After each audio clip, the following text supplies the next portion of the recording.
안녕하세요. 조성태 박사의 생긴대로 건강톡톡 이다입니다. 아이가 태어나면 비싸고 좋은 천으로 만든 옷을 선물하곤 하죠. 그런데 동의보감에서는 오히려 오래되고 헌 옷을 뜯어서 갓난아이에게 입히라고 조언합니다. 이는 아이의 연약한 살갗이 튼튼해질 때까지 피부결을 보호하기 위함일 건데요. 또 동의보감에서는 뿐만 아니라 이유식을 주는 시기, 그리고 또 아이를 키우는 방법에 이르기까지 다양한 느린 양육법을 말하고 있는데요. 이 무조건 좋은 것을 빨리 해주기보다는 자연의 흐름과 시기에 맞춰서 살아가는 것, 이게 한의학의 지혜가 아닐까 싶습니다. 오늘도 형상의학의 대가 조성태 한의학 박사님 모셨는데요. 재미있고 건강한 한의학 이야기 나눠보겠습니다.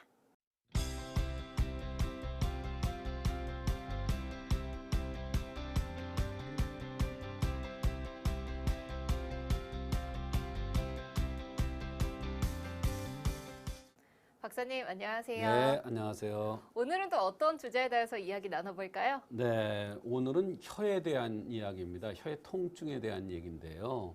혀가 아프거나 붓거나 갈라지거나 띵띵하거나 또는 피가 조금씩 나온다고 하는 사람들이 많습니다.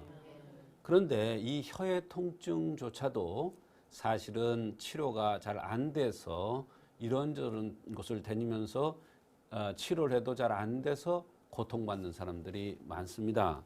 이런 경우 한의학에서는 어떻게 치료하는지 그 치료법에 대해서 소개해 드리겠습니다.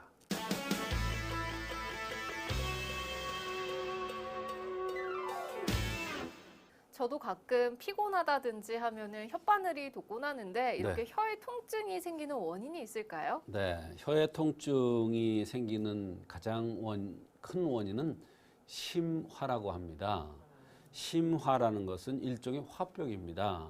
근데 화병도 여러 종류가 있는데 심장과 관련된 화병이다 이런 얘기예요.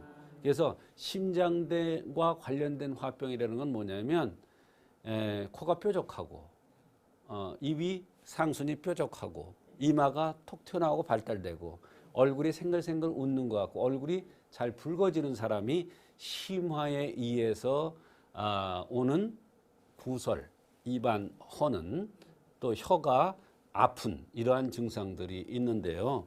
환자를 보다 보면 이런 혀가 아파서 고통받는데 잘 치료되지 않는다고 하는 사람들이 너무나 많습니다. 그렇다면 치료 사례를 통해서 좀 더 자세하게 설명해 주세요. 네, 29세 여성입니다. 이 여성은 척 볼 때 얼굴이 좀 불그스름한 게 특징이었는데요. 잘 웃는 그런 웃는 상이었고요. 말이 빠른 편이었습니다. 혀가 아파서 내원하였는데요. 평소에 혀가 아픈데 특히 파인애플이라든지 또는 자극성 있는 음식을 먹으면 더욱 아파서 잘 먹지를 못한다고 하십니다. 이런 현상이 2, 3년 되었는데도 잘 치료가 되지 않는다는 것입니다. 여러 군데 갔는데도 별 치료 방법이 없어서 고통스럽다고 했습니다. 그 밖에 다른 증상들은 없었을까요? 생리대가 아닌데도 4, 5년 전부터 자궁출혈이 있어서 피임약을 3개월째 복용 중이었습니다. 왼쪽 어깨가 고질적으로 아파서 고통스럽고 배란 전후에는 냉이 많아지는데 냉의 색깔이 다양하다. 또 냉이 나오는 양이 많다. 생리양도 평소에 꽤 많은 편이라고 했고 입술이 건조하고 평소에 잠잘 때 꿈을 많이 꾸어서 잠을 잔 것 같지 않아서 고통스럽다고 했으면서 꿈도 귀신 쫓기는 꿈 같은 꿈을 꾸어서 너무 괴롭다고 했습니다. 이 혀의 통증 때문에 내원을 하셨는데 알고 보니 생리라든지 냉대와 같은 이상 증상도 있었는데 네. 치료가 상당히 어려웠을 것 같아요. 네, 그렇습니다. 여기서 중요한 것은 냉이 나오는데 색깔이 다양하고 냉이 양도 많으면서 생리양도 많고 어떤 때는 부정출혈이 있는 것입니다. 이것을 한의학에서는 우선적으로 치료를 해줘야 되는데요. 그렇기 때문에 이럴 때 쓰는 온청혈이라는 엑기스 제제를 투여하였습니다. 한약 같은 경우에는 중탕에서 먹는 탕제라든지 네. 알약 같은 환만 있는 줄 알았는데 네. 엑기스제도 있어요? 네. 한약에는 이제 여러 가지 약들이 있습니다. 달에 먹는 탕제, 또 환으로 만드는 환약, 그다음에 가루로 해서 먹는 가루약, 또 탕제를 잘 조제를 해서 엑기스환 엑기스 제제가 있는데 이 경우는 엑기스 제제를 투여한 것입니다. 그 중에서도 이 온청혈이라는 것은 황련해독탕과 사물탕을 합방한 처방입니다. 말하자면 심화를 꺼주기 위해서 이 약을 투여한 것인데요. 냉이 너무나 다양한 색깔이 나온다는 것은 화가 있다는 뜻이고, 부정출혈이 있으면서 생리양이 많다는 것도 화에 의한 것이기 때문에 황련해독탕과 사물탕을 합방한 온청혈이라는 엑기스 제제를 투여한 것인데, 이것을 투여했더니 혀의 통증이 함께 치료되었던 것입니다. 이 온청혈 엑기스를 투여한 이후에 냉대하도 좋아지고 또 혀의 통증까지도 좋아졌다고 말씀을 해주셨어요. 그렇다면 온청혈은 어떤 약인가요? 이 온청혈이라는 것은 오색대야라고 해서 냉대야가 나오는데 다양한 색깔의 대야가 나올 때 씁니다.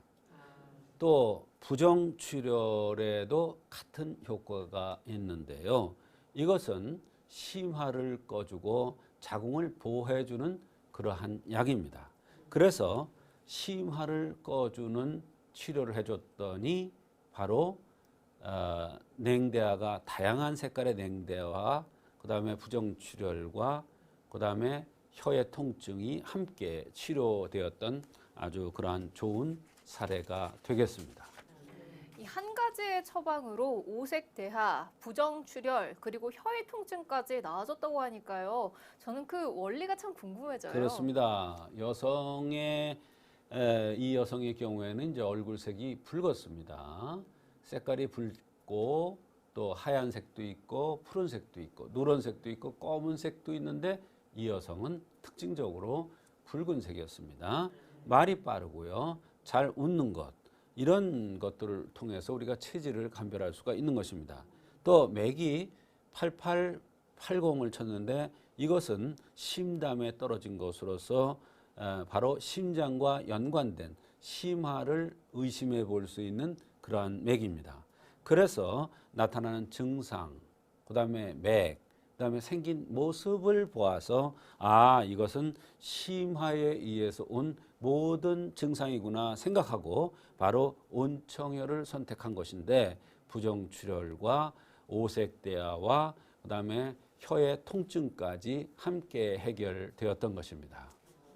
다양한 증상과 그리고 또 흠결, 그리고 복합적으로 나타나는 이 여러 가지 증상들을 고려해서 치료해 주는 게 이 한의학의 장점이 그대로 드러난 치료라는 생각이 드네요. 그렇습니다. 한의학에서는 엑스레이를 찍거나 뭐 이런 것을 잘 안 하기 때문에 그 원인을 정확하게 찾아야 되니까, 그 원인을 정확하게 찾으려면 이와 같이 생긴 모습이라든지 그다음에 맥이라든지 동반되는 증상이라든지 이런 걸 통해서 우리가 병의 원인을 찾는 것입니다. 그 원인이 찾아지면은 이것들이 동시에 같이 치료가 되는 것입니다. 내가 불편한 것도 치료되고 또 여러 가지 부수적인 그러한 증상도 함께 치료가 되는 것입니다. 냉대야가 나오면 냉대야를 없애주는 치료, 부정출혈이 있으면 지혈제나 자궁 청소, 혀가 아프면 구강외과 등으로 다양하게 치료가 될 것 같으나 그것은 임시적인 치료지 잘 되지 않는 경우가 많습니다.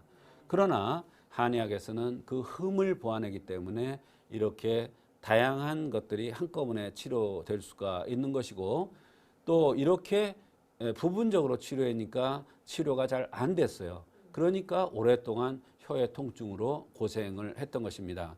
말하자면 따로따로 떼어놓고 생각하니까 임시 조치하는 것 같아서 잘 치료가 되지 않았지만 한의학적으로 볼 때는 근본적으로 형생맥증을 합의해서 심화에 의한 것이라 생각하고 온청열혈을 투여했더니 그 근본 원인이 제거되면서 동시에 이런 모든 연관된 것들이 치료된 것입니다.